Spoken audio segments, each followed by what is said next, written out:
Okay, good afternoon, guys. Picking up where I left off yesterday.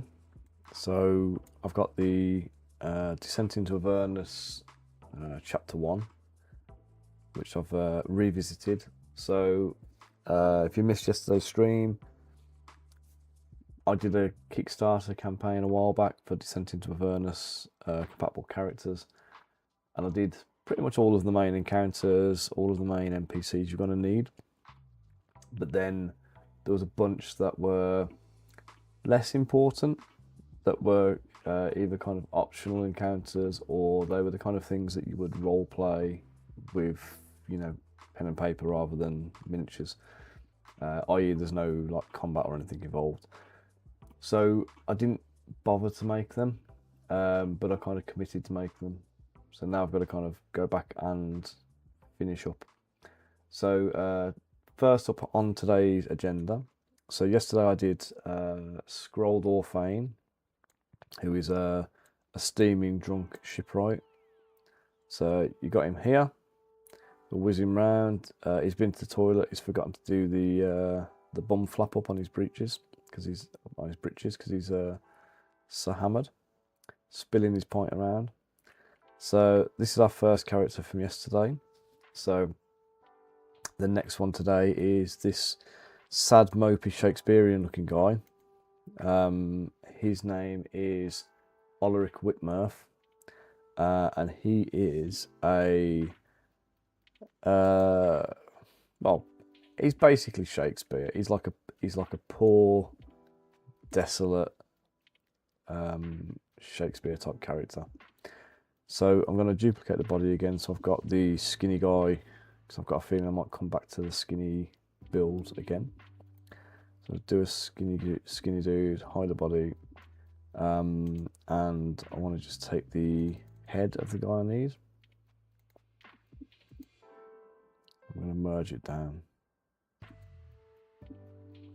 Okay, I'm going to take off the head with the plaster on the nose. I'm going to take this one. I'm just going to relocate it. So this guy is going to be head in a book, writing some notes about his next masterful play.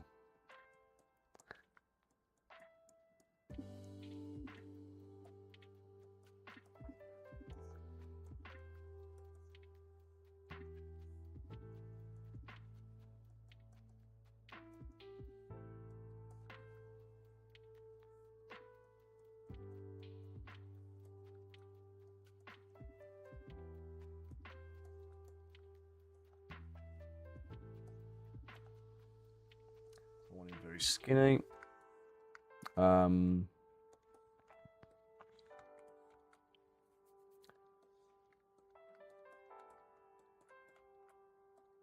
Start sculpting. Yeah, posing first or sculpt his clothes. I'm going to sculpt a few bits that I can do symmetrically to save myself a bit of time, and then we'll pose him and finish him off. So I'm going to give him the same kind of trousers I think I gave the other guy, except I'm going to puff them up a little bit more.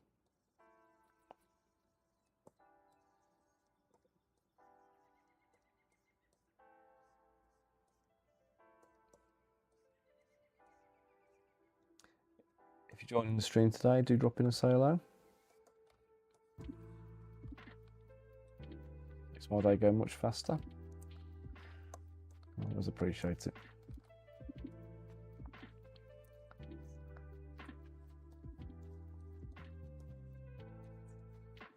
I'm only on for 2 hours today. I'm going to knock it on ahead at 2 because I've got some errands I've got to run before I pick the kids up from school.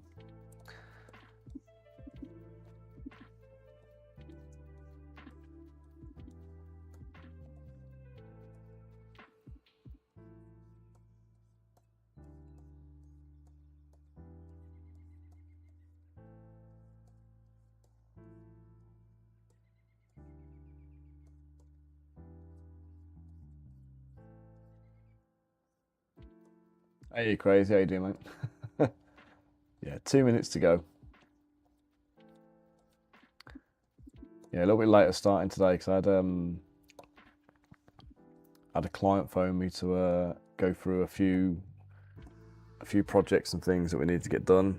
And I've had some customer orders come in, and these orders have basically included various old miniatures of mine, which I've not done supports for in Lychee.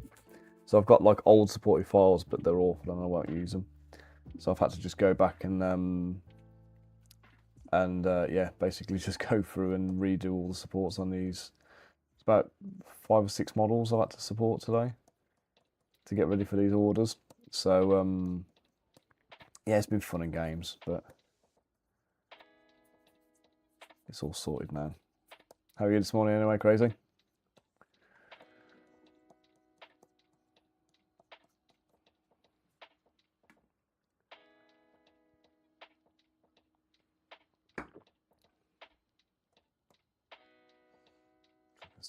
I can still say this morning at 30 seconds or so. Oh, no, it's afternoon now. Oops.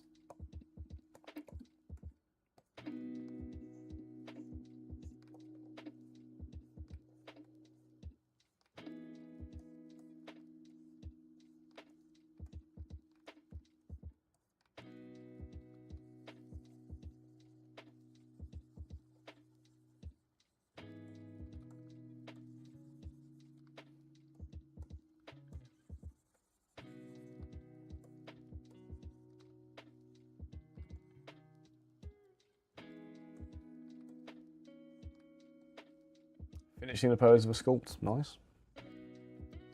What are you working on, was it? Was this something you showed, you talked to us about yesterday, or was it a different one?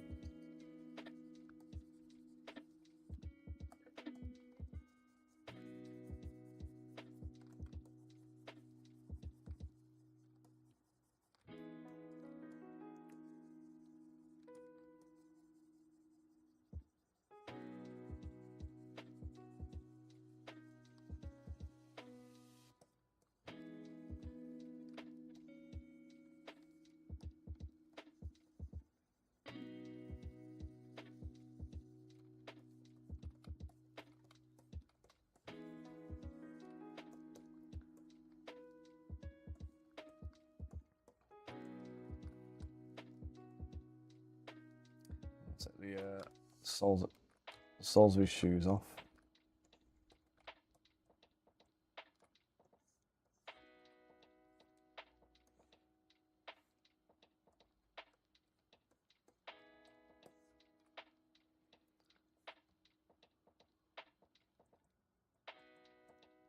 Oh, is this the one you were talking to? Yeah, I think you did. You show me this one, or did you just tell me about it? I know we definitely spoke about it, haven't we?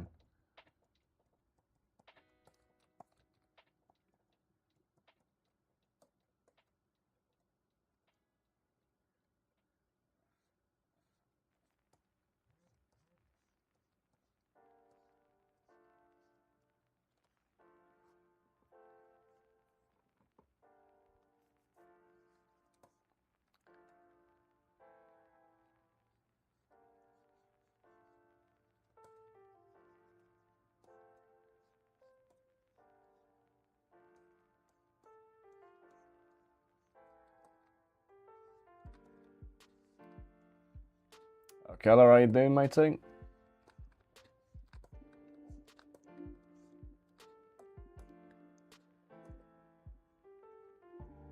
Yeah, told you to be on today.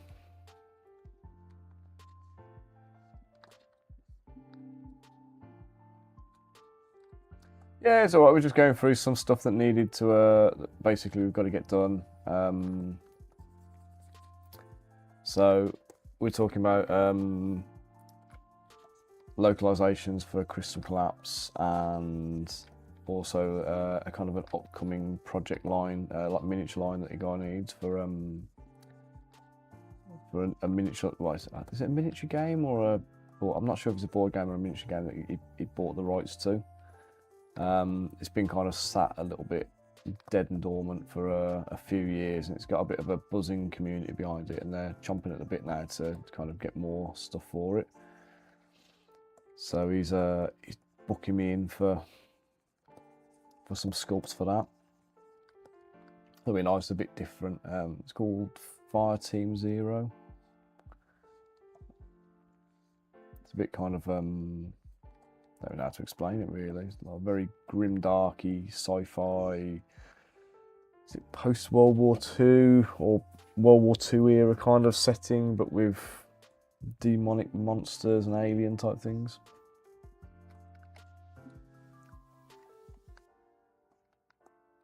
Looks cool anyway.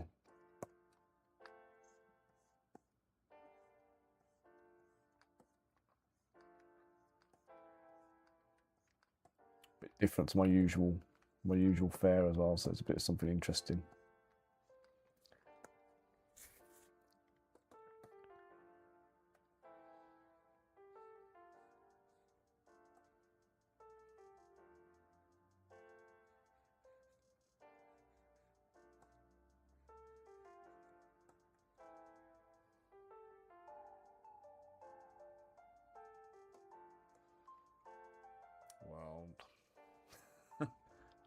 That's a sore subject at the moment, that one, mate.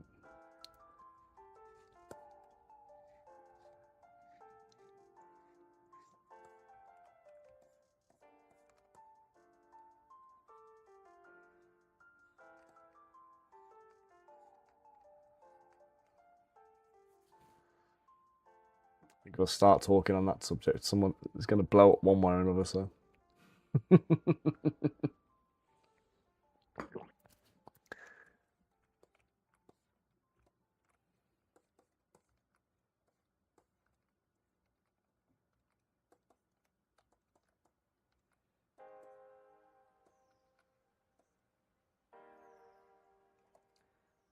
What kind of top should we give old Billy?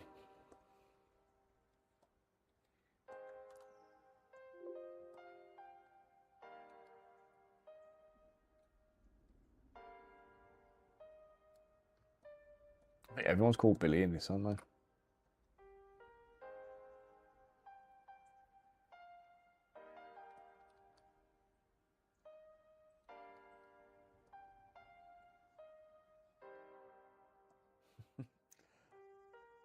Now we've got to do Bill next. I need to get the name characters done first. I'm working on this guy first because he's a specified character. And then the rest of them are just generic tavern patrons. So old Billy Burns, the blacksmith's apprentice. He's the donkey fondler. He's off to the body shop after this.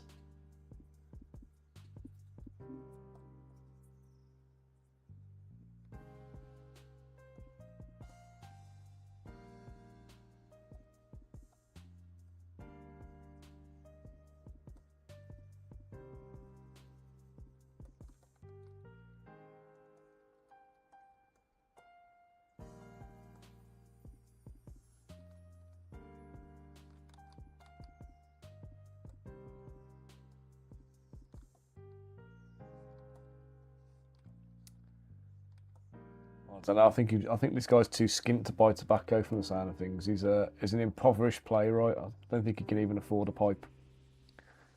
I think he's the guy picking up the nub ends of the cigarettes out of the ashtrays and sticking in a little bag to save for later.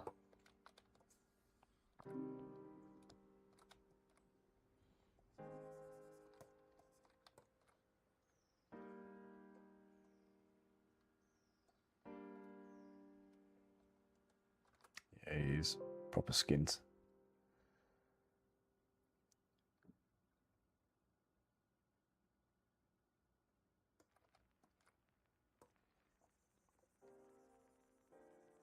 Who's Oswald, by the way?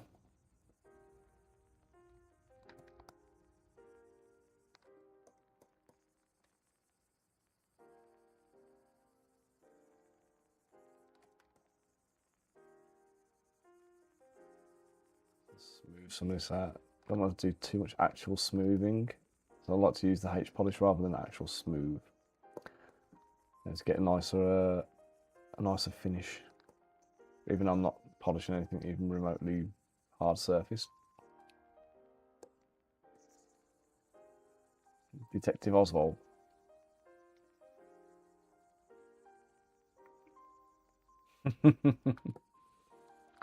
Yeah, it's funny. So I have similar things. Like there was have you read the Discworld books?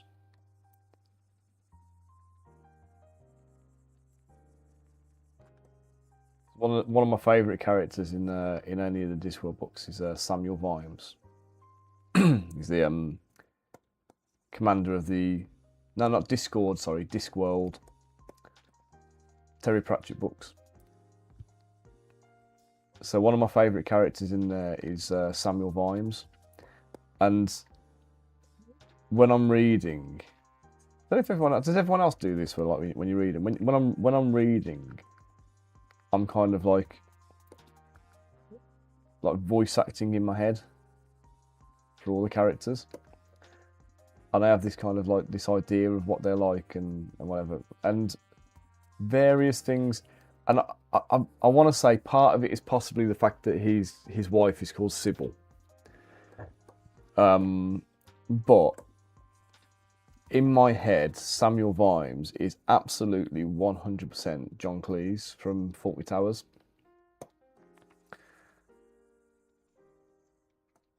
And like, I can just imagine, like, you know, Fawlty Towers era John Cleese playing him in like a movie.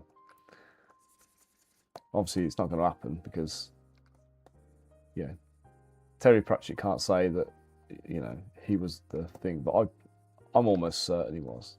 I think that character is based on John Cleese.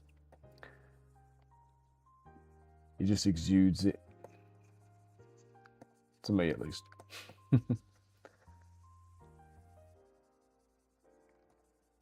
But yeah, occasionally I find characters and I'm kind of like, the only person this character could possibly be is this guy.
You called your father Reek Theon.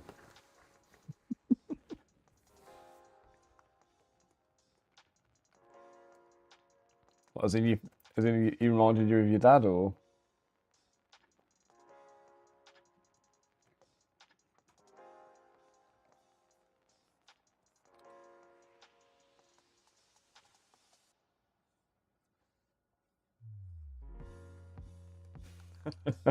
Just to piss him off.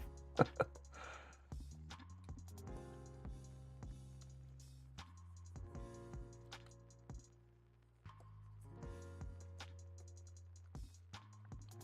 need to go back and watch all the old Game of Thrones stuff. I'll have to wait till I get Sky again. I had Sky for about 15 years, and in fact, when did Game of Thrones air? Because that was when I first got Sky TV. Whatever year it was, that was the year I got Sky TV, and I've had it ever since. And then this last year, I got pissed off with them and I changed to Virgin instead. So now we have like Virgin Broadband, Virgin Internet. You know. Hey, you're Elston, how you doing, mate? So yes, I changed all my my media suppliers. So Virgin now do everything. And then I'm sitting there kind of going, oh, I want to watch Game of Thrones. Where can I watch it?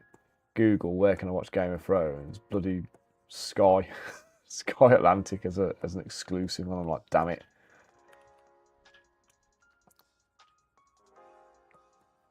So, how's your day going, Alston?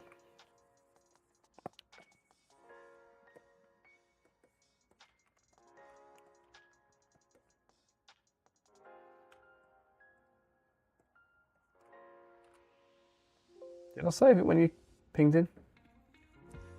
Can't remember. Oops, do you know what? I'm not on multi-stream, hang on. Guys, anybody chatting on multi-stream, I do apologise. I've only just switched over. It doesn't actually show me any of the past comments. So if you're there on YouTube or over on Facebook or anything like that, just pipe up and say hello, and I do apologise. I've ignored you for the last 15 minutes or whatever. Oh god. The world got busy, so you got out your big stick and put them back in line. All of them? Like everyone in the world?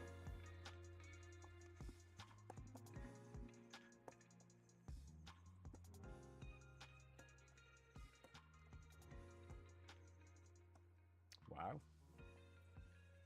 But you're on one, aren't you, mate?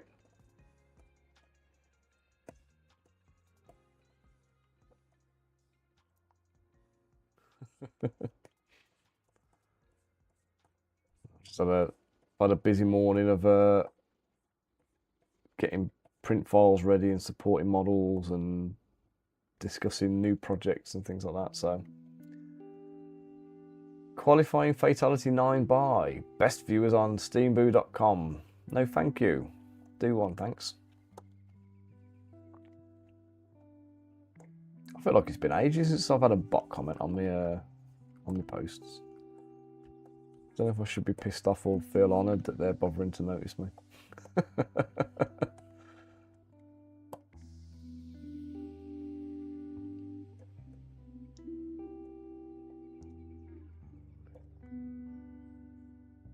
Is it a big stick or is it just an average size one, but you're just so small it looks big?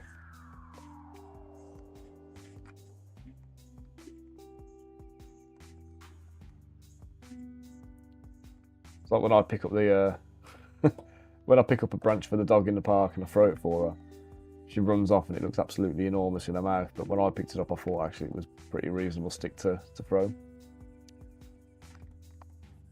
It's only when the dog gets it, you kind of go, I've misjudged that.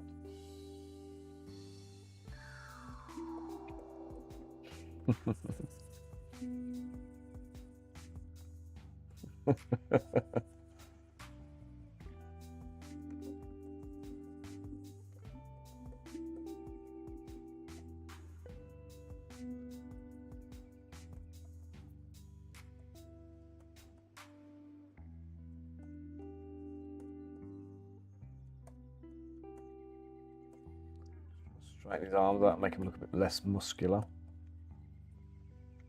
So I can sell him as a weakling. Without making him so skinny that he falls apart.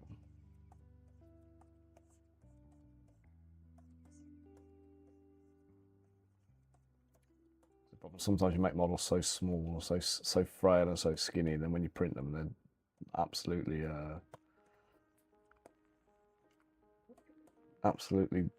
the thinnest, wispiest little things you could have possibly created.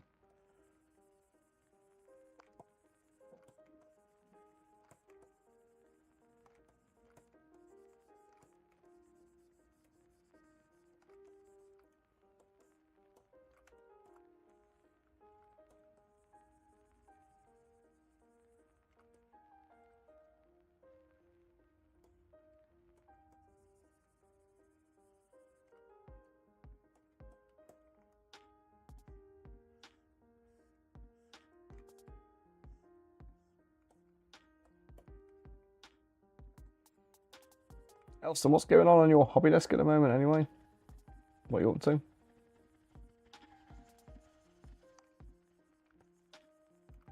some videos coming up, or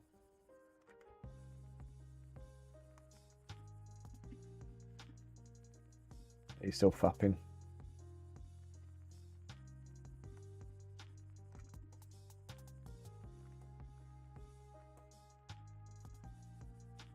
Anybody watching who doesn't know who Elston is, by the way, he's got a YouTube channel, Elstonation, and he's been doing something called Project FAP, Finish All Projects, or Operation Finish All Projects rather.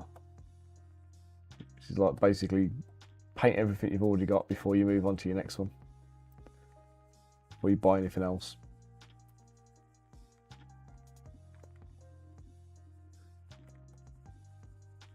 Which is a really great initiative, but he used to be a really good customer, buying stuff off me all the time, and now he's not.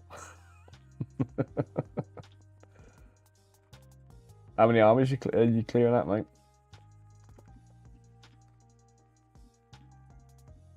You know, you should just paint them all and take them to Chilcon and auction them.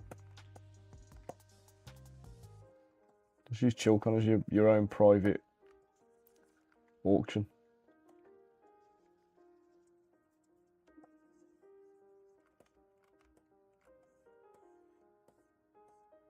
Oh my god, I've just done that whole thing upside down. Bloody hell. That happens when you do it out of context.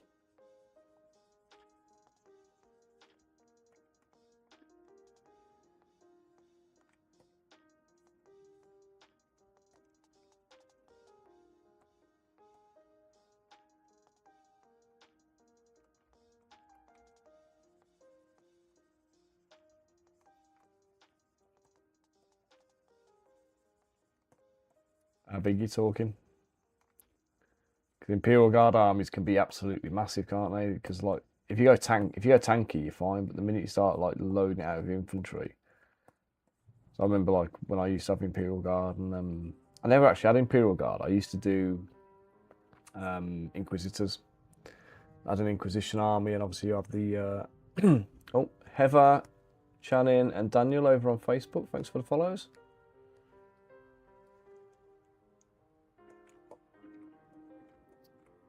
Yeah, I used to do Inquisitors and like Demon Hunters and stuff like that, and I used to have the Imperial Guard detachments like to go with them.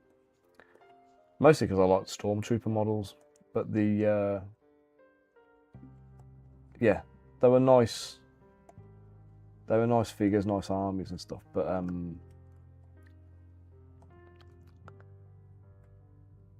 I did notice that like you end up having like 80 figures on the table if you don't go for tanks. Like 80 models in a detachment in a battalion or something like that, and it's like, yeah, you need like 5 of these. I just cannot bring myself to paint that way because I've never liked playing with grey models, so I always try and paint everything. So for me, it was like I wouldn't even propose a game until I've painted the models.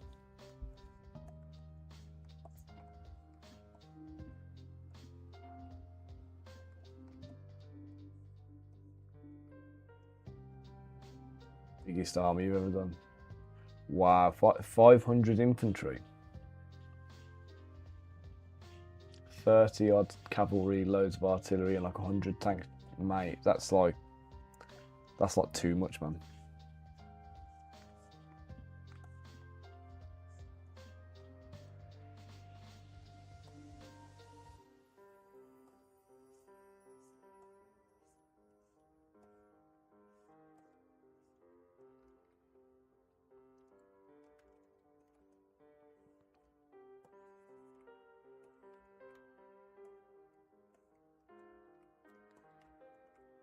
Just going to do a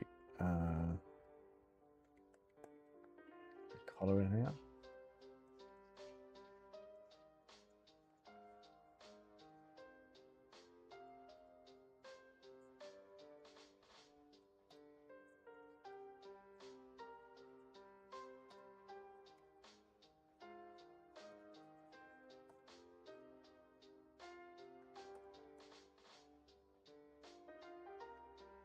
So it's turned into 5 or 6 armies.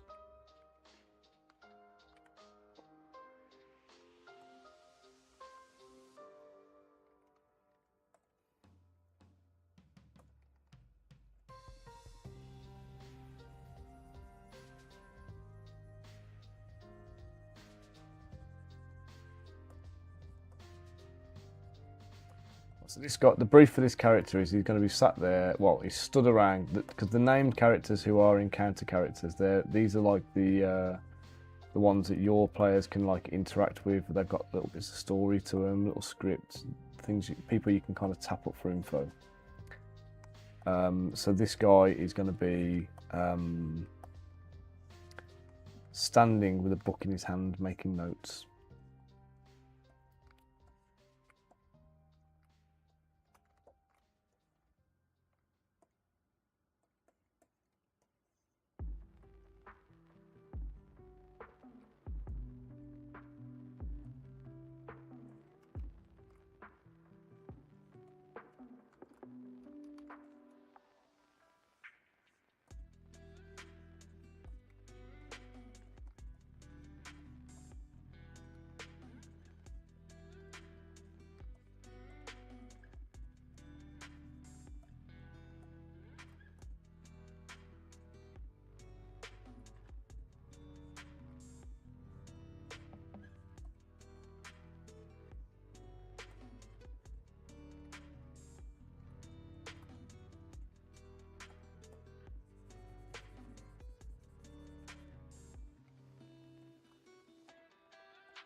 Right.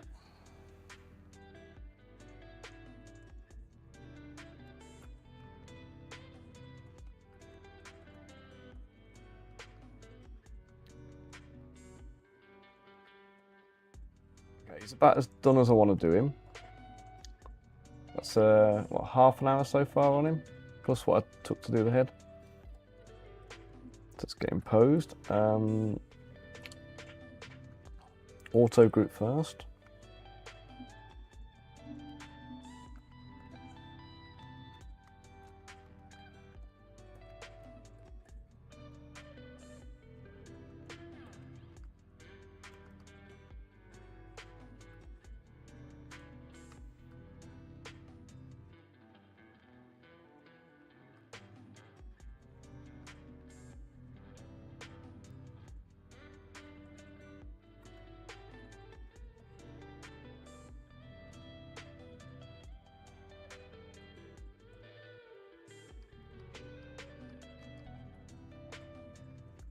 I was about to make him a lefty. Whilst there's nothing wrong with that, it feels off to me to pose him that way round.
quickly make a book.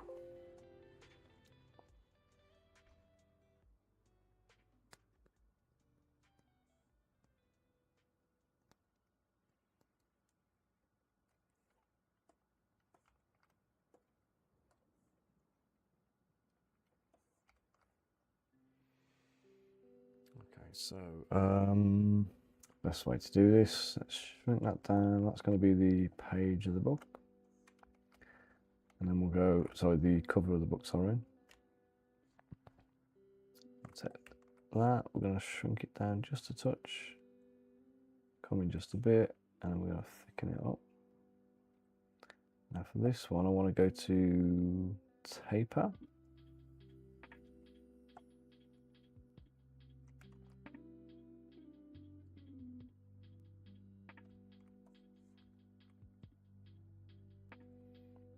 Turn that into a wedge, and then we're going to which one is it, that one? Yeah, that one. Bring that one in to constrain it so it doesn't go both directions.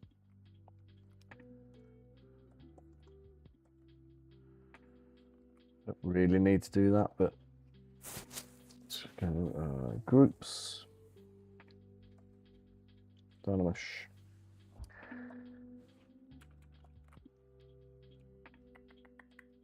Slice curve, take the bottom off, dynamish again.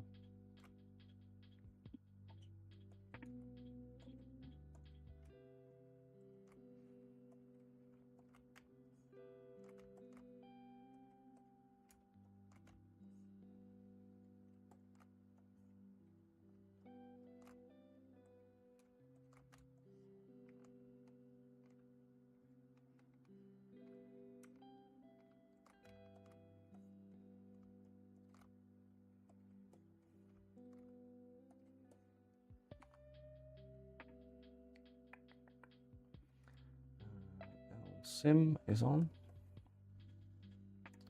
Z, not X. There we go.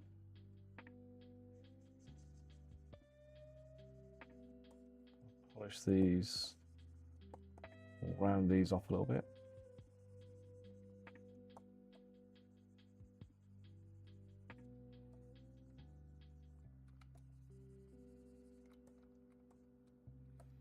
In the middle, let's just carve that down a touch. So there's a bit of a bend in the book.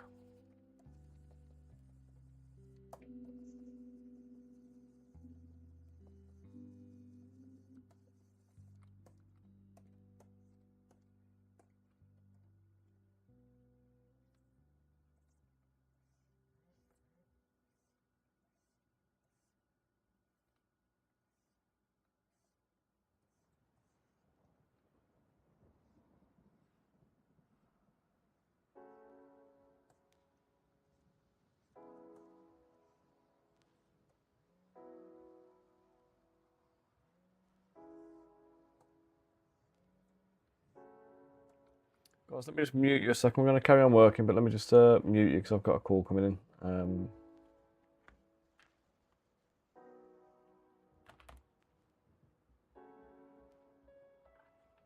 The chuff is going on. 1 second.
Sorry guys, that was Max calling, talking about Crystal Collapse developments and work forwards while he was travelling. But I've been trying to get hold of him for days on this, so I needed to have that chat. Pinky406 over on YouTube. Have I ever sculpted Warhammer? I've never sculpted Warhammer because it's like copyright licensed IP stuff. I know a couple of the guys who work there, and for me, I know all the legal stuff that goes on in the background. So it just doesn't pay to start trying to like sculpt Games Workshop Warhammer miniatures without having without working for them. Basically, if you're trying to do knockoffs off license, you're on a ticking time bomb. But the models I use absolutely can be used in they're the same scale, they're just not the heroic style.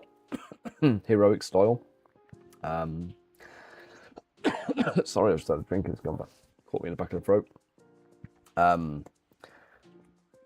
So yeah, I say I can do it, I choose not to, if that makes sense.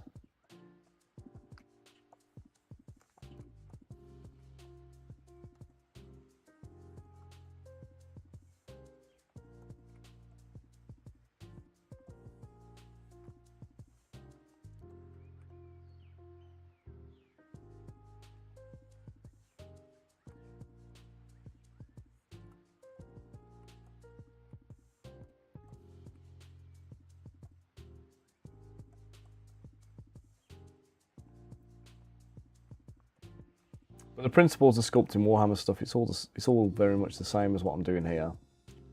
The only difference is the style that you're sculpting in. But the techniques can be applied. So whether or not it's a good idea to do it is the argument, I suppose. Let's nerf this hair down.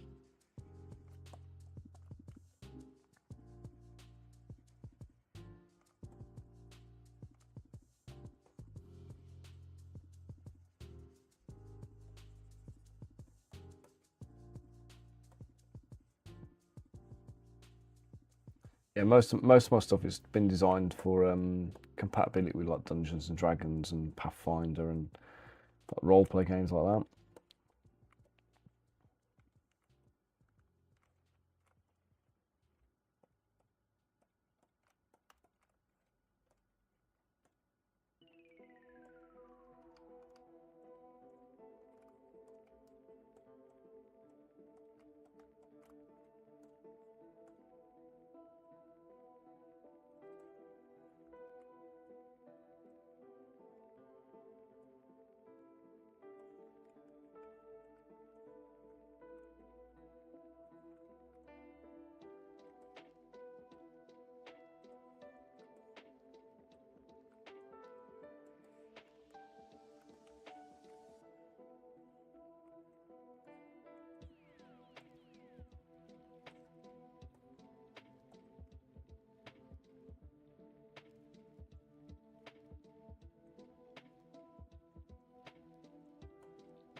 Kind of Warhammer stuff you thinking, Pinky?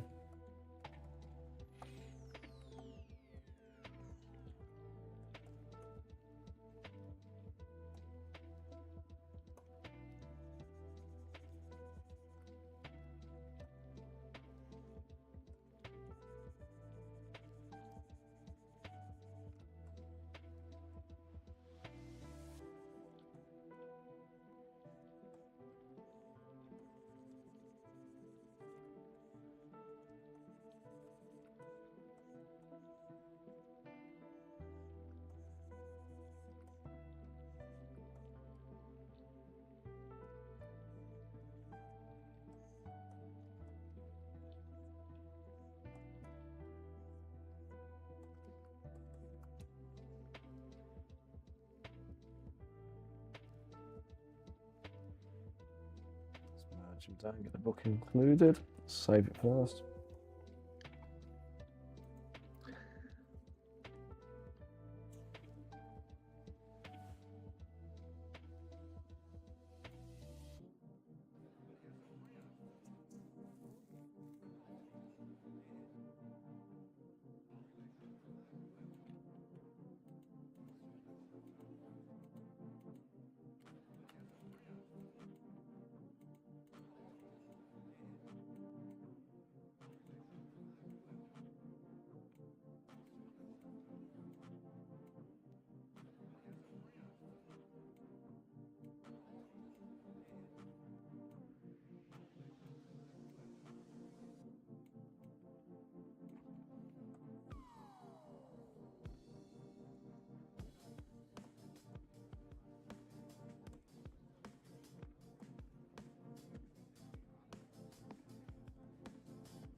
Oops, didn't need to get that stuff.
Reminds me when I did the waiter. I think I did a waiter writing in a book. Or writing a, like taking an order.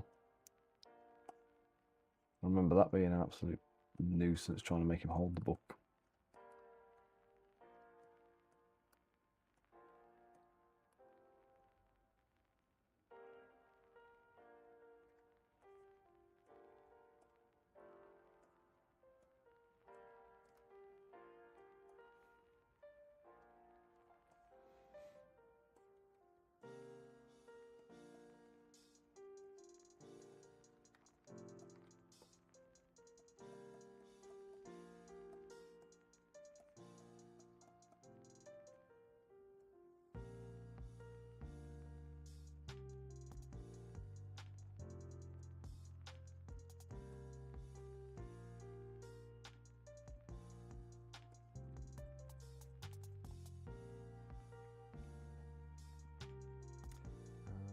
Do a sphere there, that'll do.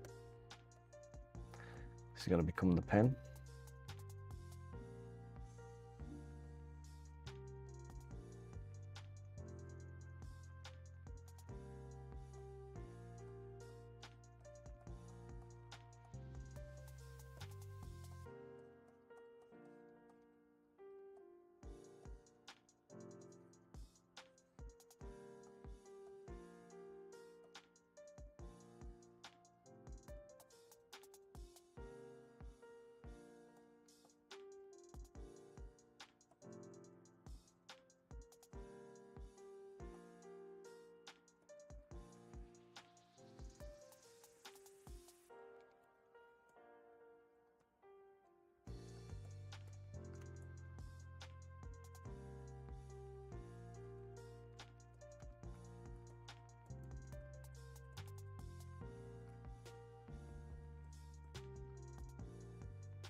Here's Elston, thank you for the prompt.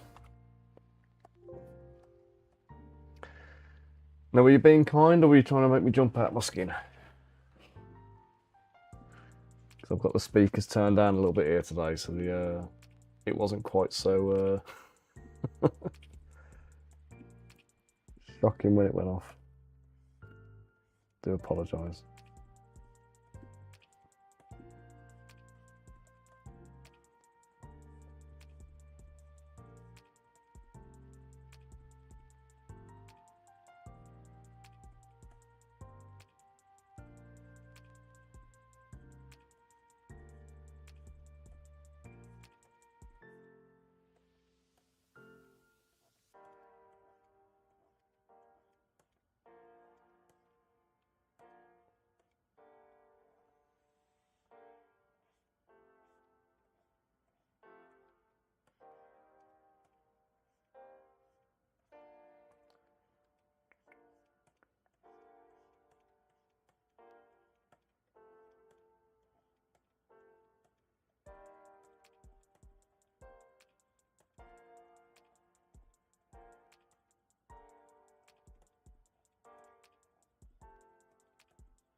Steve asked me to sculpt of a spuds.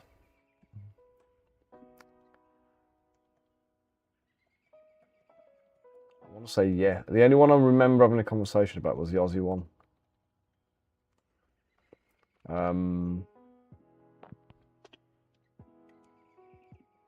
I feel like if I check my if I check my what you call it, check my conversations with Steve, there probably is going to be a request in there. Yeah, man, 100,000%. Oh no, Aussie Spud's not that doesn't sound familiar.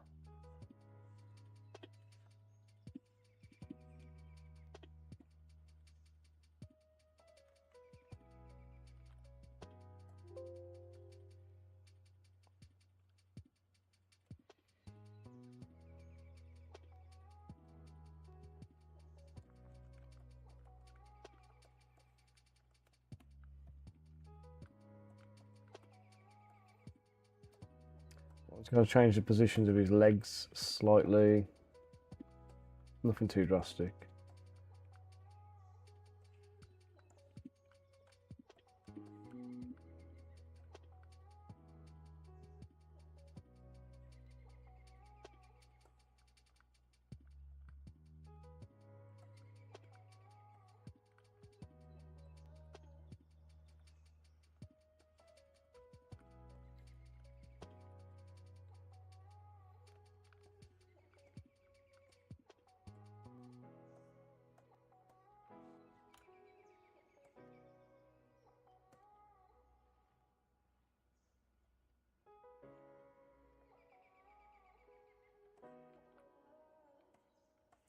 Elson, do you remember what the spuds were that Steve was going to ask about, or?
I know I had a request for the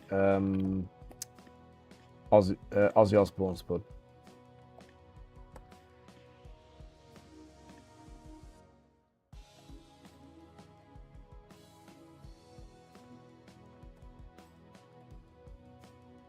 Ah, I've just realised the Aussie spud.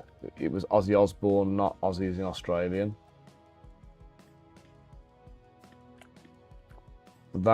That request came directly from Spud, not from Steve.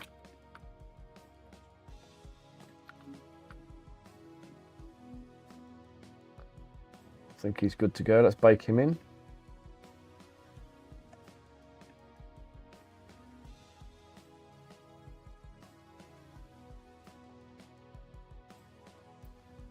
I just need to tidy up some of these.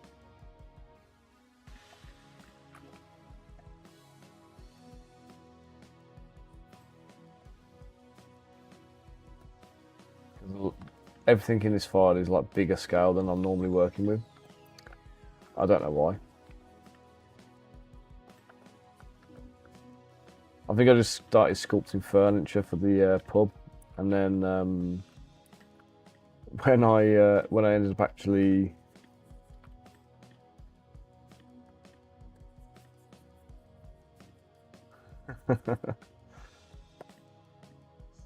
fair enough. I mean, I'll have to say stop at some point if there's loads of ideas, but if it's, you know, if it's doable, I'll try and get things done.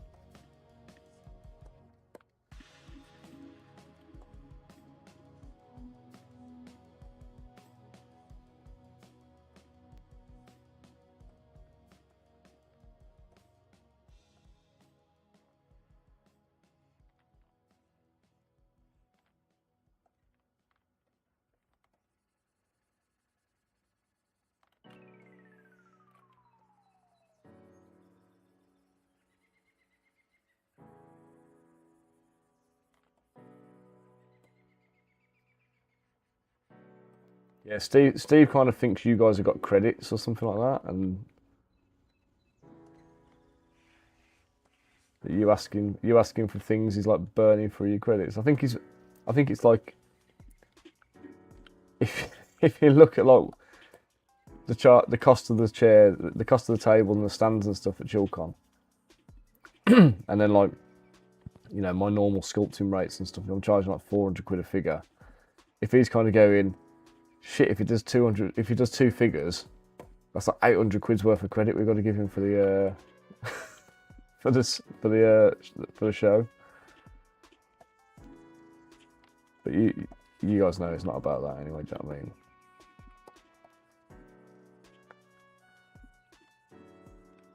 I just like you guys and like to help out, so.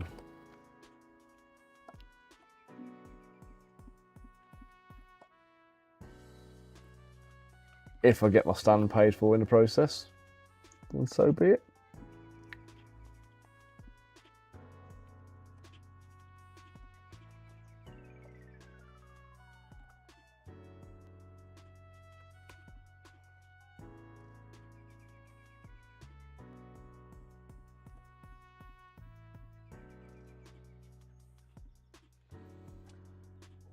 Mate, I don't think I'll be driving back. I'm gonna have to book a hotel and stay over, I think. Because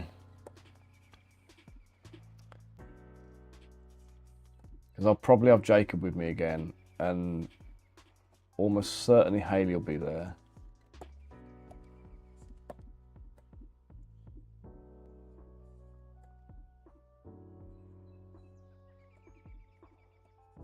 Yeah, we'll probably have to try and get a hotel with a family room or something like that.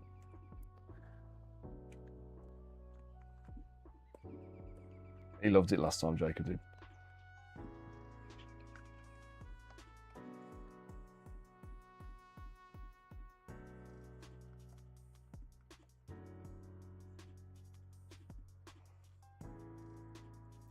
I think his favourite thing from the whole show was Cupcake Wars, though. I mean, it's probably helped by the fact that he literally went in there and, like, the first time he played, he won like a dozen cupcakes. So it was just made up.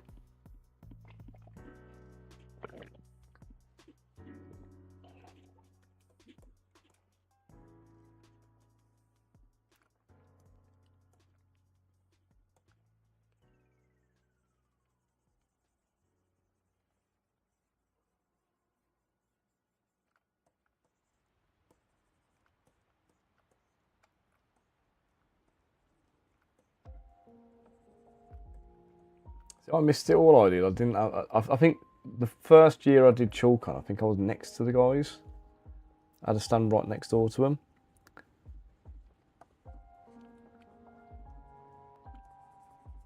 This time around, I wasn't too far away from them, but I obviously didn't get off the stall to be able to kind of participate or anything. But yeah, he went up. He had a couple of goes, and then he went back again at the end and got some more stuff. Bought a load of cupcakes as well as, you know, winning them. He just loved it, man. He thought it was the best thing since sliced bread.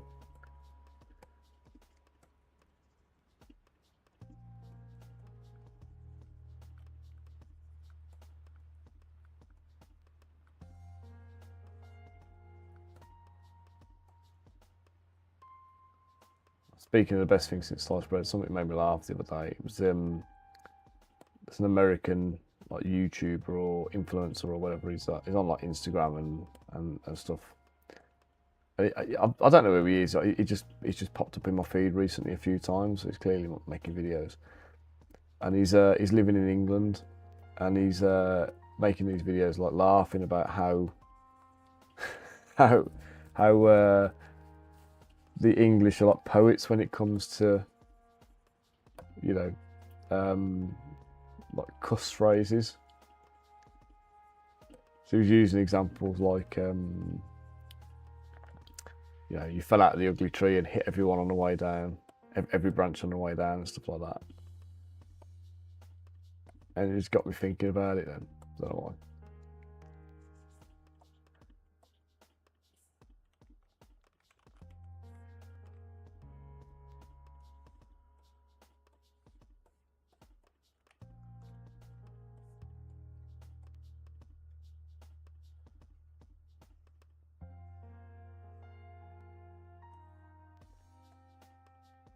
Best in what sense? Like the things you. Yeah, absolutely, mate. I mean, one of my favourite phrases is, you know, when somebody's like looks like sour faced and whatever, like they look like a bulldog licking piss off a nettle.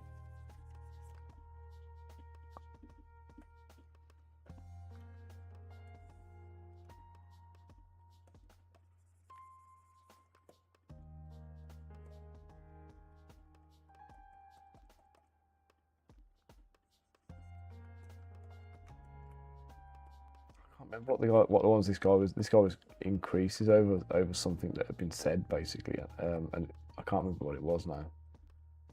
It was one I'm familiar with, but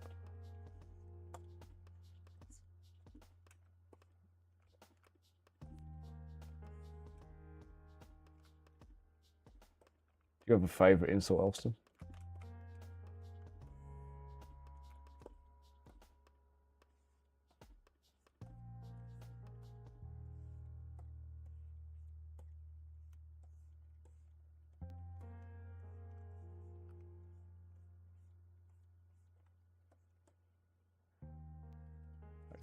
Anybody else in the chat have a favourite insult?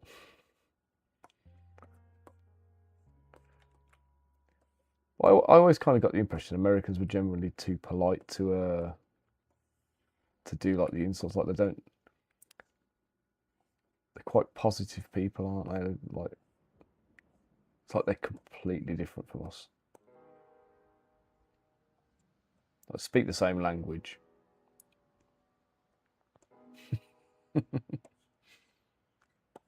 Go on, Akella, what is it?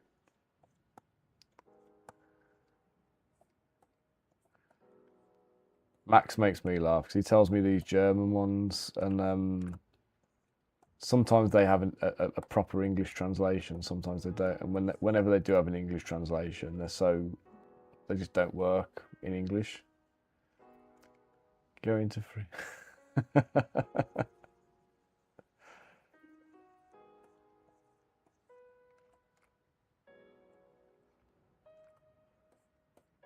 Some hardcore ones, aren't there? Oh, my back. Ow.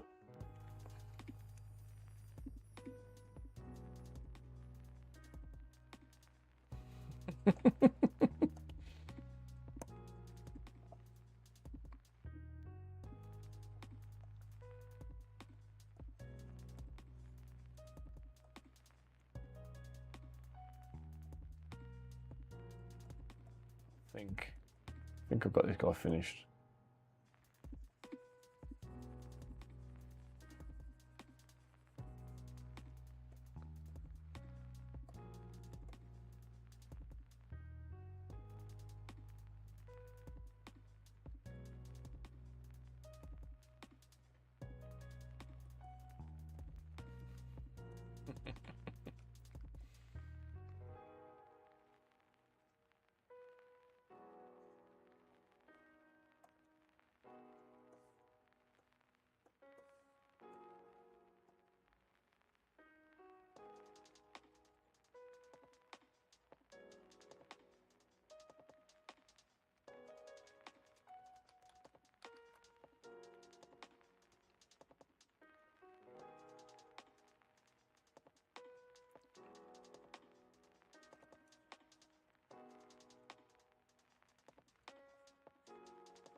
See, I kind of favour more abstract type things. I do.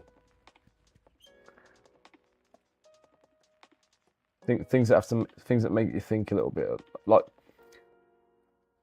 I get told off a lot for saying things that are like exceptionally harsh, but I do it for comic effect and and impact more than anything else.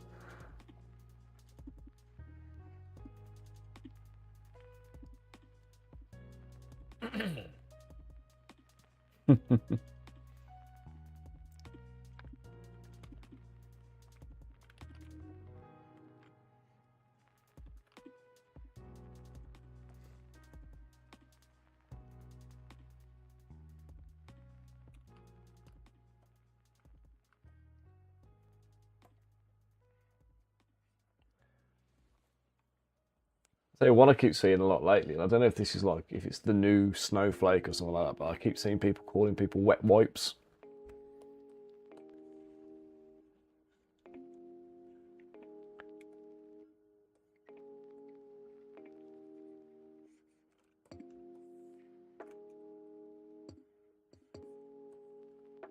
Not what I would use myself, but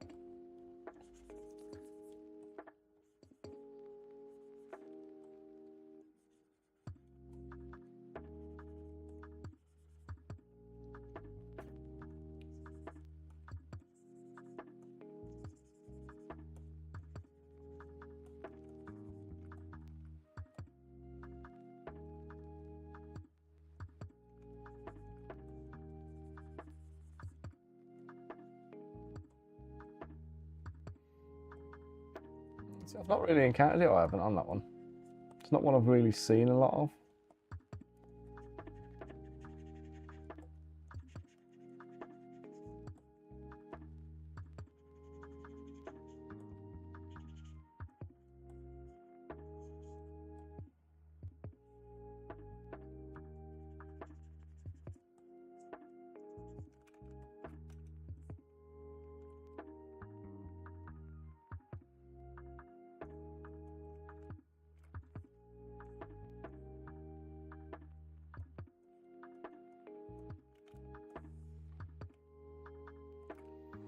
Honestly, all these kind of like internet slack, all these internet type ones that like you find on like social media, they just annoy me because it's like, you know, it's like just have a civil discussion instead of resorting to calling that. It's always over politics and stuff, isn't it? It's like, oh, you support so and so, you're a such and such, and it's like, you know, how about just be civil and discuss things? You're allowed to not agree with everything everybody says.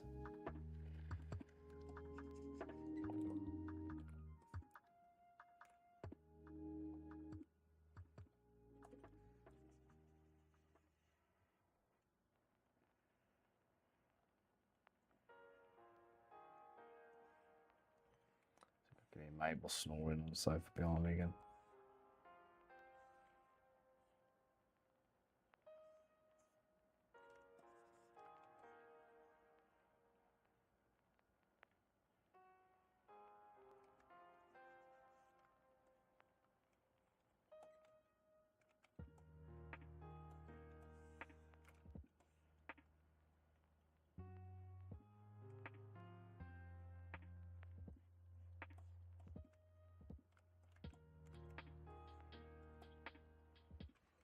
Right.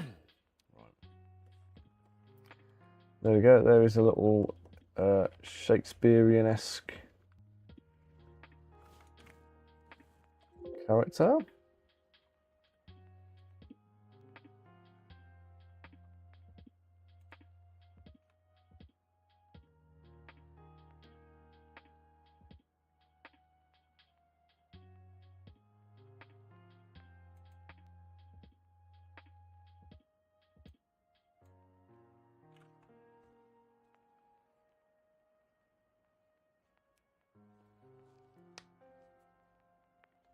That's my knuckle cracking.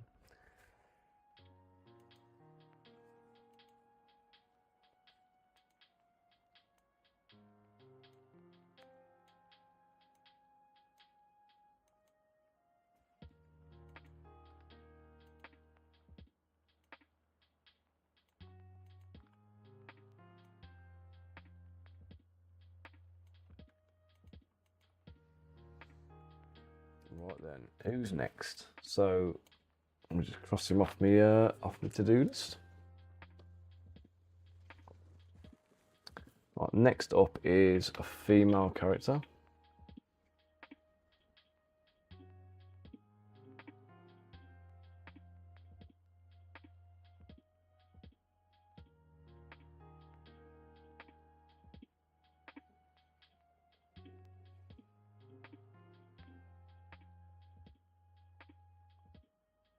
Wow, that sounds complex, mate.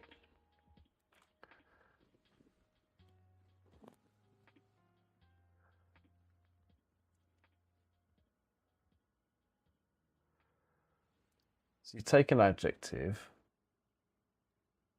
vary it depending upon the gender.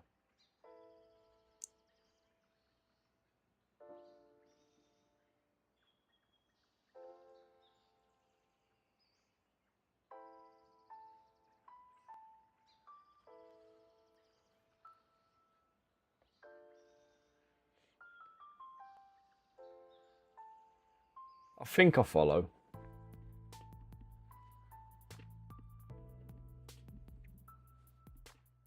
I think I follow you.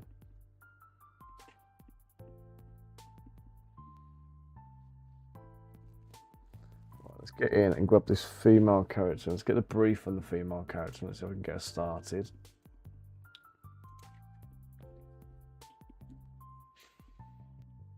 That's not bad going. That's like an hour and a half to sculpt one model. That's a pretty decent time, actually. Taylor,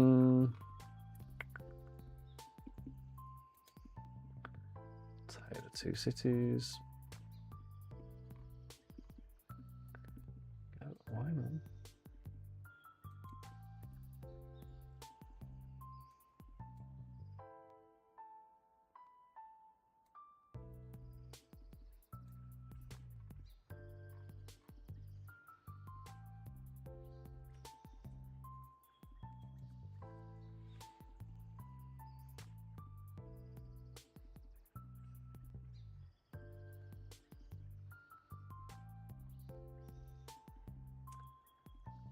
Acolyte of Sabrus.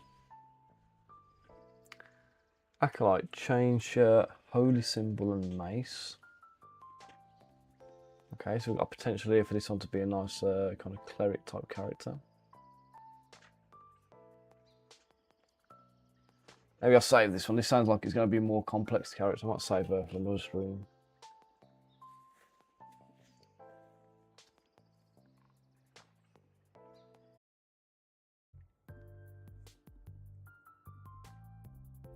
Round tables and stools, actually, that's pretty cool. That's what I need. A couple of sofas, which I've already done.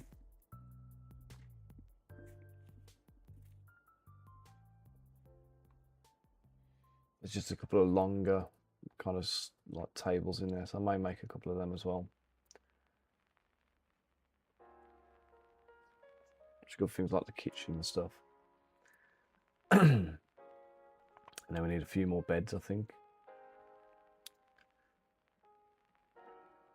Bigger beds, like double size ones.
Let me just tab out of ZBrush a minute.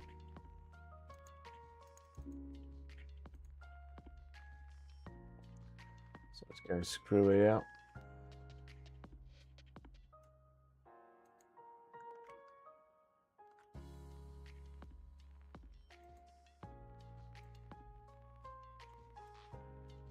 Whoa.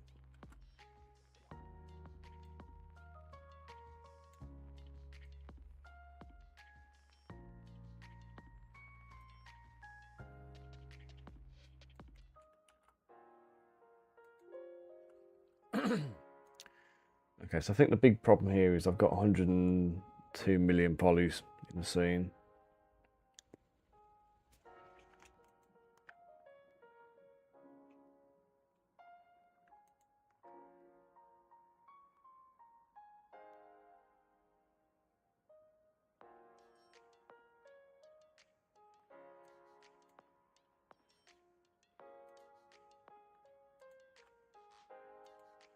Kenku bartenders can go, the bar manager can go.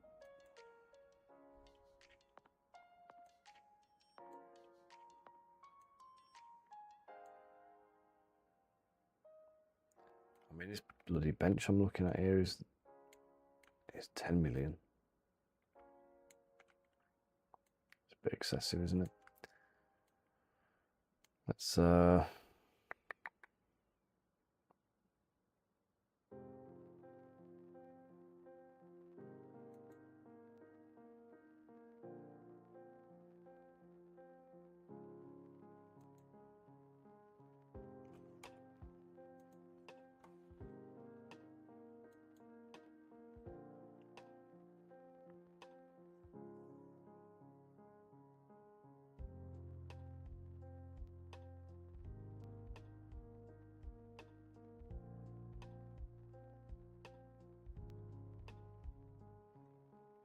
so one of the stupidest things I've ever done with miniatures was when I made this bar set originally, and I left the bottles and shot glasses and everything else as all like little separate pieces. And my plan was I'd just have a load of them. You could just print them off and plonk them down on any tables you want. Just a little bit of set dressing, and oh my god, the shot glasses. Just don't, just don't bother.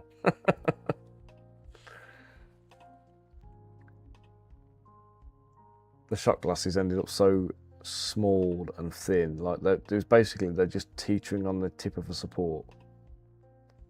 It was just stupid. I think I ended up melding them onto trays, so you at least had a tray to print with a bunch of shot glasses on.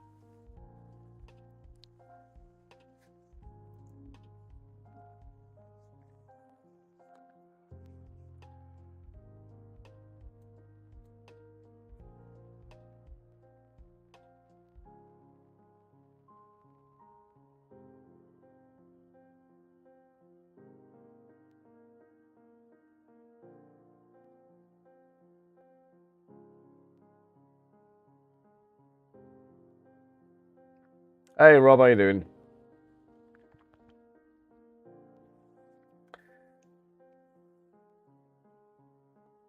Just give you a heads up, mate. I'm only going to be running for another half an hour or so. I've got to knock it on the head a little bit earlier today because I've got some errands I've got to run, some stuff I've got to get to the post office and whatnot. So I need to get down before I pick the kids up. How are you keeping today, though?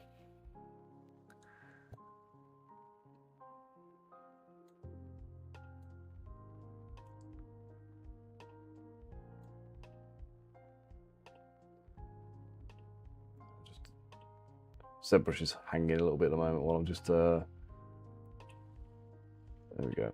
I'm just doing a decimation on this because I'm getting a bit of lag in the scene because we're up to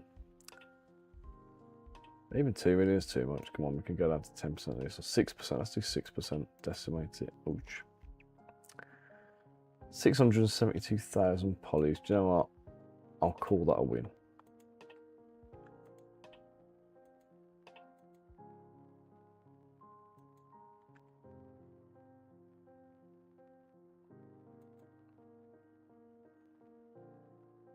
Ah, nice. Good stuff. I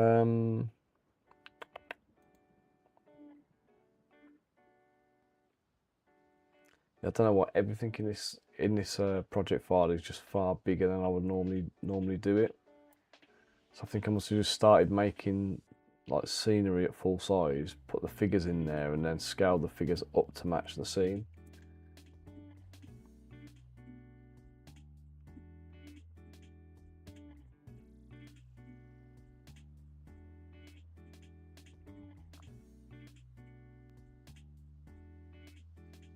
Hey, Adam, how you doing, mate? Oh, mate, the bar scene is like old. This is an old one. This is. I'm just trying to make tavern patrons that will fit into it. So I've got to use it as reference so I can like have them sitting on the stools, for example.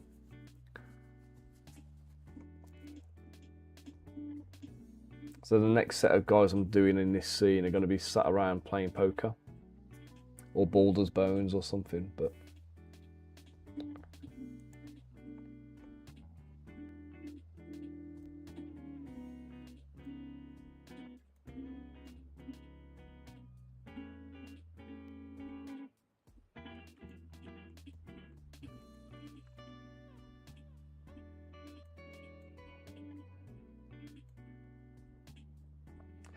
Yeah, so you can see up here I've done yesterday's stream I did the drunk guy here.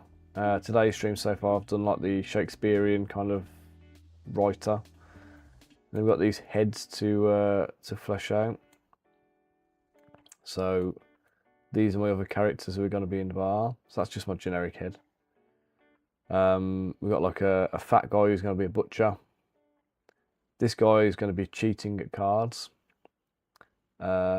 He is just a blacksmith's apprentice who's he got sacked for groping a donkey, and the donkey retaliated and kicked him into the forge. So he's got a big burn on his face, and then the blacksmith sacked him. So he's sitting there feeling sorry for himself, drinking his woes away in the tavern. And then we've got the Chuckle Brothers, who you may not be familiar with. But they're a British institution, proper slapstick comedy for kids. This guy, angry guy with a cigar in his mouth, is basically, he's just caught him cheating, or he's enraged by the fact that he's just been beaten by the cheater. And this guy here is like laughing because he's sat on a table with them and he knows it's about to kick off, so he's just amused by himself. So we've got a couple of characters there, a couple of female characters going to be coming as well later. So, yeah. I'm going to put a couple of them sat down around the table. One, the burnt guy is going to be sat at the bar.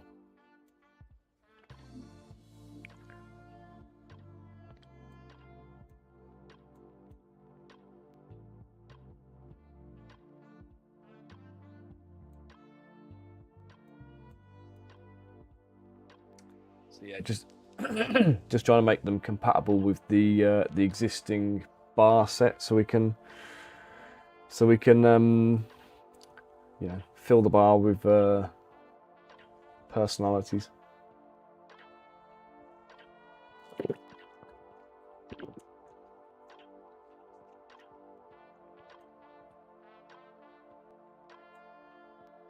But at the moment, the bar scene I've imported is like 100 million polys. So it's kind of lagging my sculpts. So I'm just gonna reduce the weight down a little before I carry on. So I'm going to start hanging everything. It's going to cause me problems.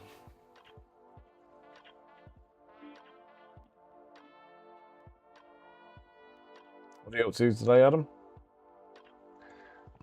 You working or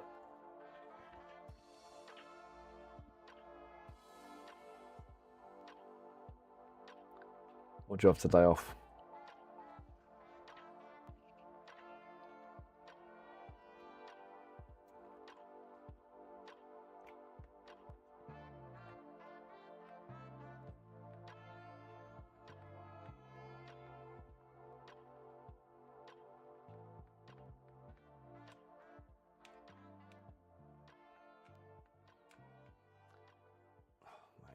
They talk to me about chores. We've got so much I need to get done in the house. At the moment, it's just nuts. Just trying to find time for it.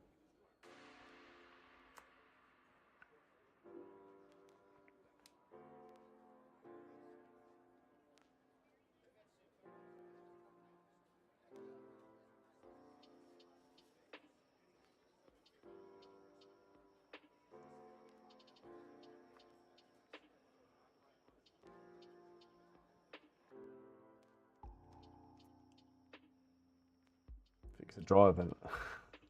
Nice. Clean the gutter sounds fun. See, for me, it's more about putting things away. We've done all the washing for the weekend.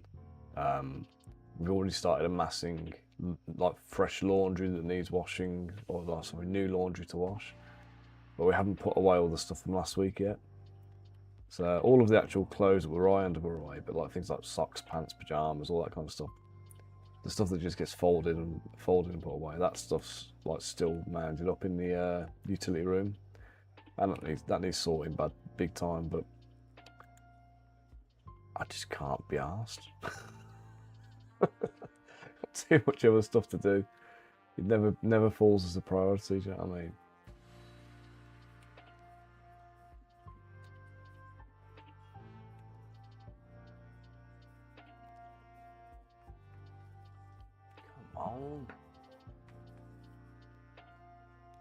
It's about when you got a massive like file size, everything stacks up then.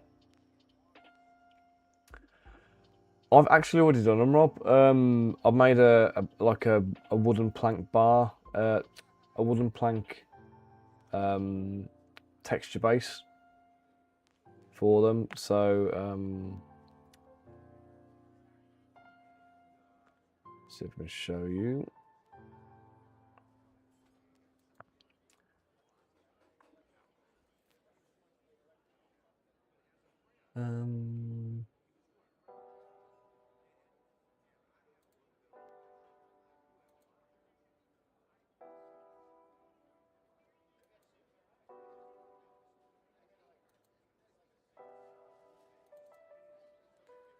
Bases, wooden plank bases, 25mm.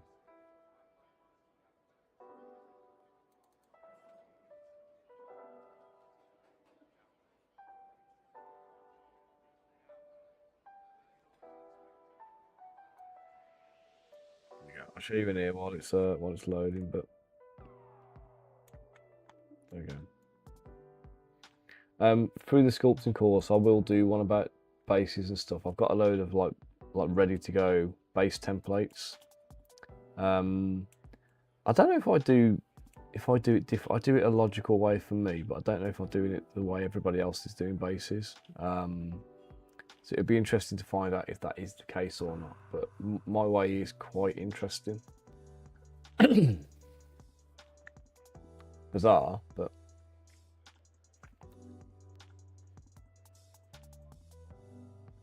so it helps a lot. One of the bonus of 3D printing in minis in comparison to the old slot. Yeah. Yeah, you haven't got to mess around doing your own textures and stuff like that. I have to say that I do, for my own models, I do use MDF bases. So whenever I sell anything through the web store, I do my own stuff in-house. About 80 to 90% of the time of my own ones, I will use MDF,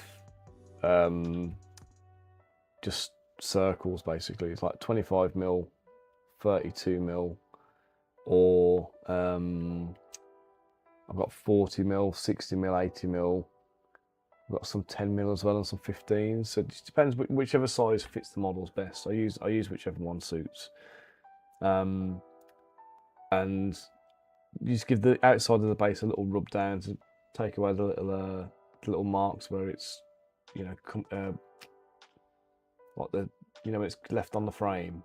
I buy them in bulk, and they come on on a sheet. You have to poke them out. So there's always like a little nodule on there that you have to sand back.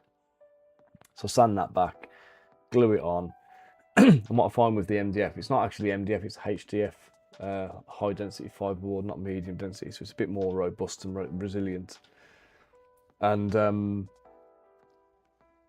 the thing I like about it is when you prime it with PVA glue, a little bit of water in there, it absorbs into the MDF. It absorbs into the actual fibers. So when you then glue the sand and the texture material onto that, it stays there. Because I've had it in the past, and I don't know if you guys will have experienced it as well. When you've got like you know, your plastic bases, and you put your PVA glue on there, and you stick all your texture material on there, and then at some point later on, the PVA detaches from the base, and your base ends up peeling off. And I've had that happen so many times in the past. And I'm sure it's me doing something wrong, you know what I mean? Or it could just be the bases are like a, you know, they're like a waxy plastic or something like that, so it's not ideal for adhesion.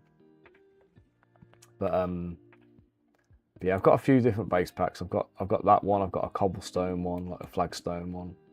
I've got another one which was like a swamp theme base I did. And I've got some. I did these like square ones, which were. They were for what was it called now? The Kingdom of Telarius, like Kickstarter project. And that one, the bases were, they got these ruins textures. In fact, I might be able to show you that one actually, because I've got the renders of them, I think. But renders menus.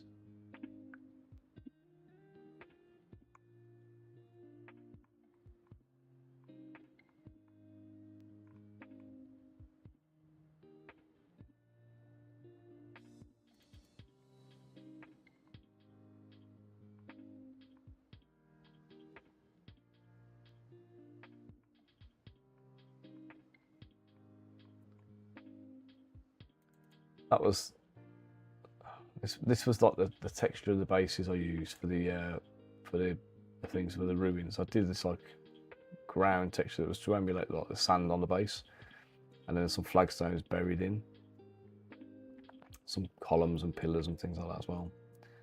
And then that was the that was the texture mat I used for the bases. Oh come on! I'm gonna have to give up on this one because it's not gonna work. I'll have to dynamesh it first, and then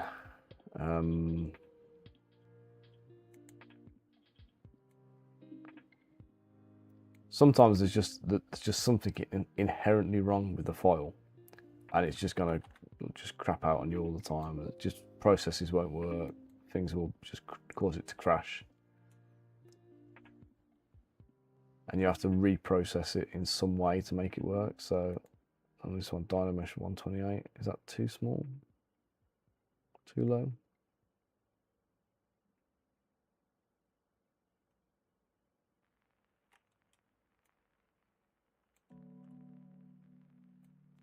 I mean, it is, but.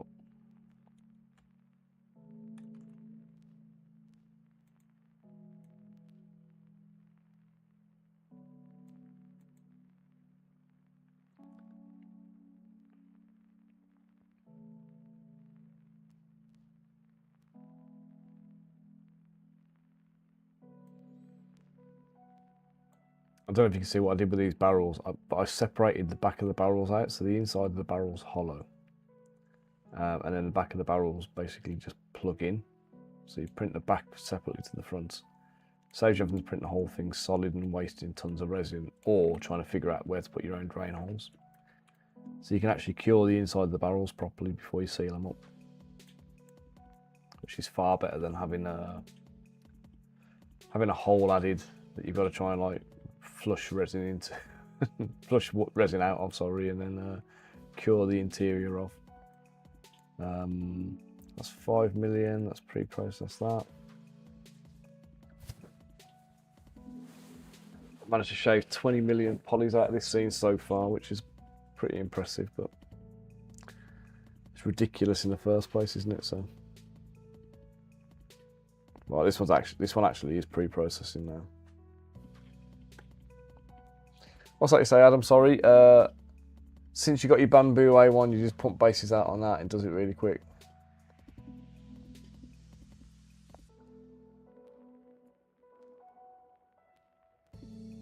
Yeah, I get what you.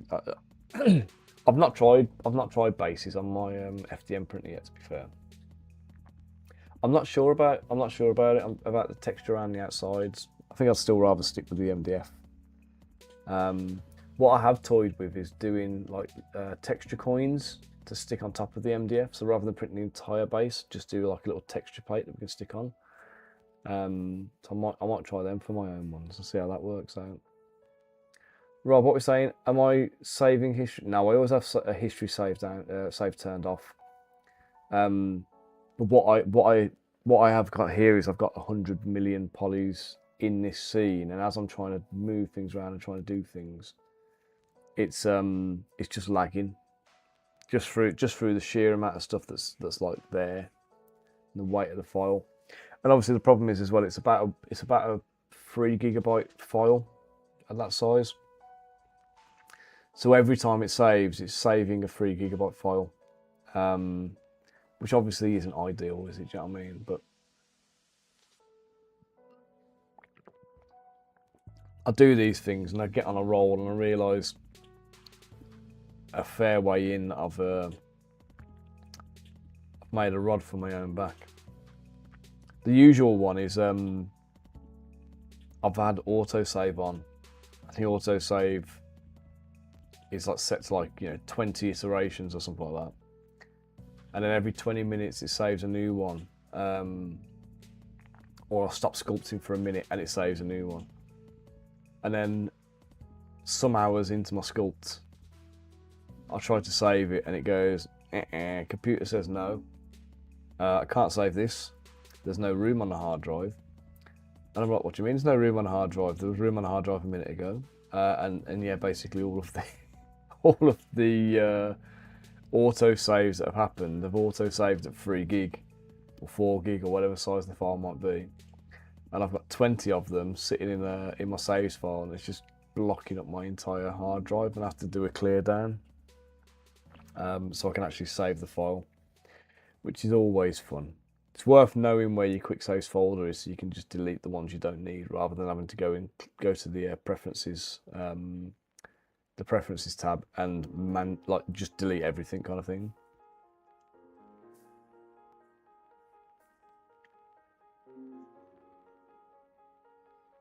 Yeah, it does struggle with the scenes. I mean, I've not had a lot of problems in the past, because I do like the way ZBrush like fakes the renders for like. So for the most part, it only renders, or it only uses RAM and memory and resources to render up the active tool that you're using at the time. But there is definitely a kind of a buffering issue when you start to get to like big file size. And then obviously quick save, if you're not smart about that and you've left the history turned on your quick saves, that can just really stuff you.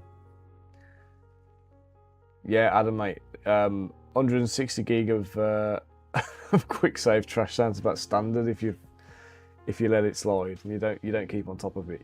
Thing is, you're not necessarily aware that it's an issue until it's an issue.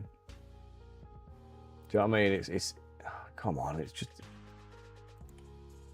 just killing me now. This is. I don't want to delete things that I think I'm gonna need. Although, do I need the barrel stacks? I don't need them in the scene, do I? Let's just take them out. I can import them again if I need them.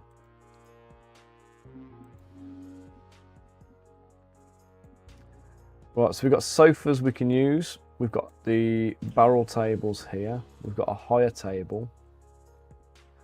A couple of bar stools.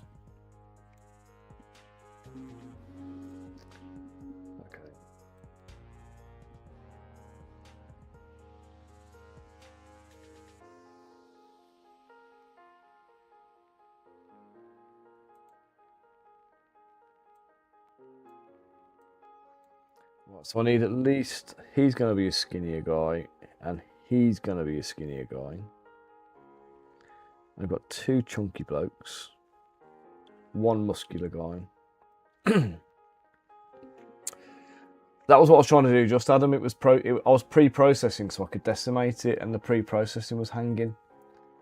So I don't know if you've had it yet, where sometimes when you sculpt something, there will just be something about a particular piece or a particular subtool that the program's just not going to like, and you try and work on it, and it'll crash the system, or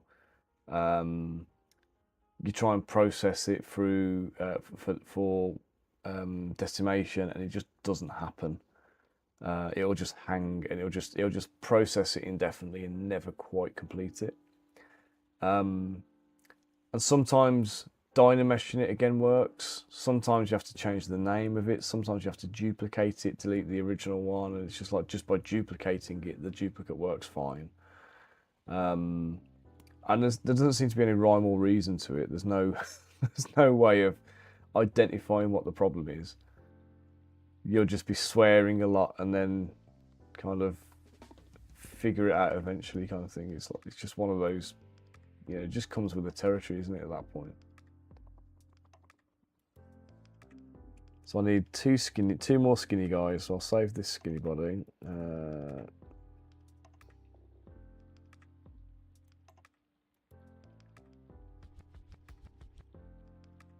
got 3 of them actually now.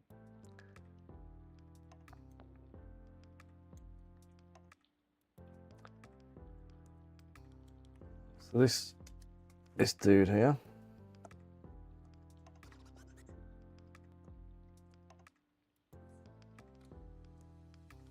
There's the head. I'll keep his physique, I think. I might just bring the back in a bit.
Let's give this guy some boots.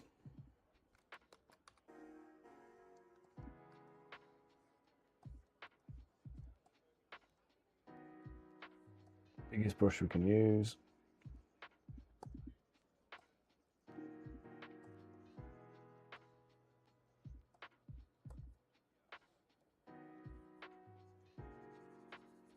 And using flat brush around his ankles to thicken him up a bit.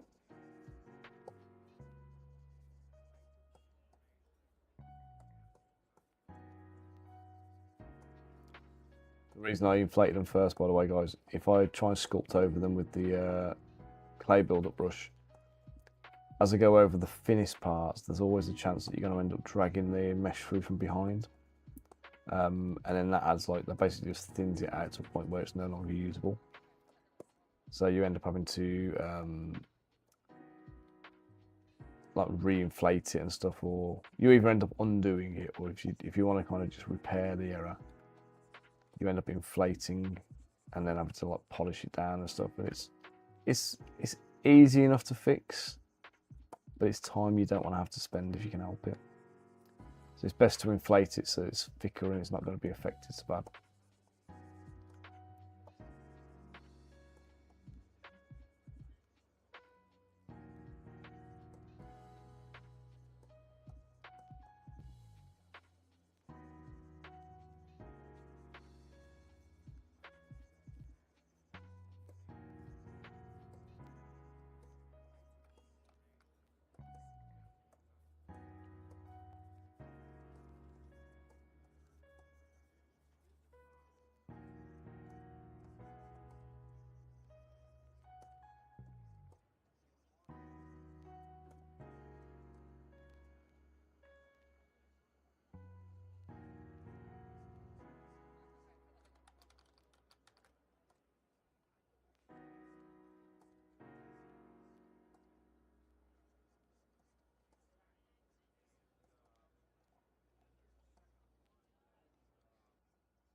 So I need to give him baggy sleeves, slightly rolled up.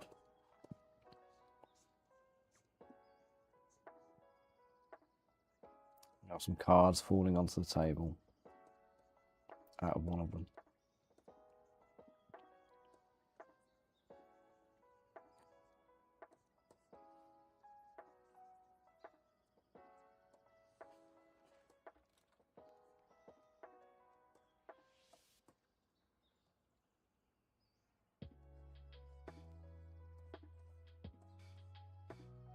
I don't know if anybody else experiences this as well, but like what I tend to find,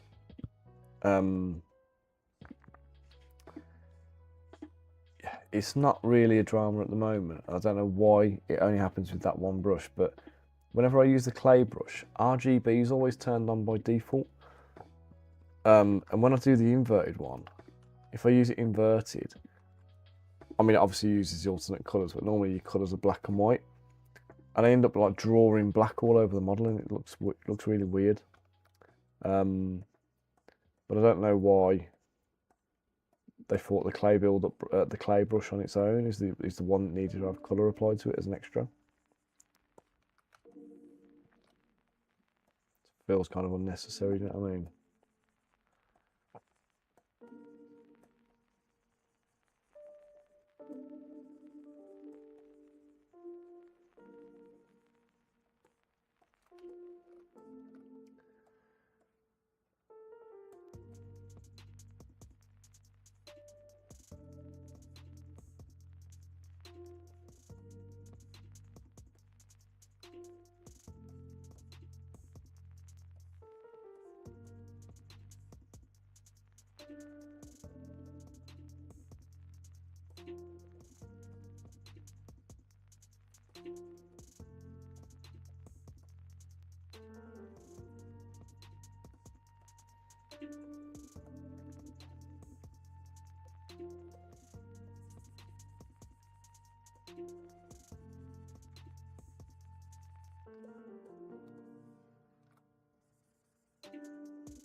I know it does say that in the description of the area, many of the tavern patrons are brandishing weapons or have weapons on them. So you have to make sure that these guys are tooled up as well. So it'll be like knives in boots, it'll be clubs hanging from belts. I think one thing I'm going to have to go back and add to these guys that I've completely neglected. They are all in a tavern. And I haven't put a coin pouch on anybody. So I'm going to have to put some coin purses and money belts and things like that on them.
I was thinking about giving this guy a waistcoat, but I'm not sure.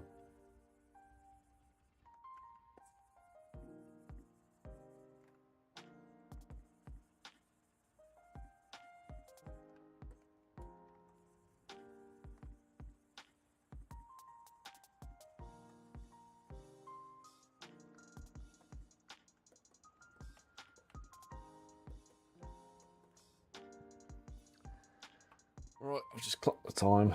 I do need to knock the stream on the head for today. So we are up to 2 complete tavern patrons, 1 almost complete, ready to be sat down and finish his outfit. And then I'll probably be online for another stream tomorrow, I think. And tomorrow's stream I will do basically the rest of this table as part of the scene. So we'll add the rest of the characters in. I'll add their coin purses and their other bits and bobs in to finish them off. And yeah, he'll be sat at the table playing cards with 2 other guys, maybe 3 other guys. And yeah, we'll populate the scene. Let's fill it out. I might even recreate the actual tavern layout of the Elsong Tavern. Should be duplicating the bits of furniture that need to be duplicated. That'd be an interesting one, actually. Definitely need to decimate it first for that, because otherwise that's going to absolutely murder my machine. So, but guys, thank you all for joining me. Tomorrow, hopefully, I'll be back on in the morning at the usual start time, a little bit earlier. No meetings or anything planned for tomorrow, so fingers crossed.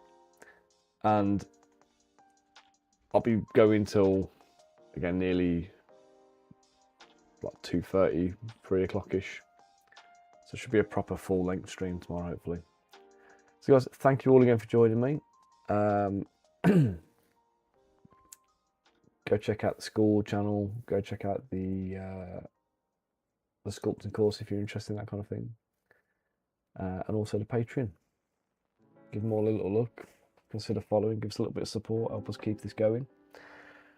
And I will see you all soon.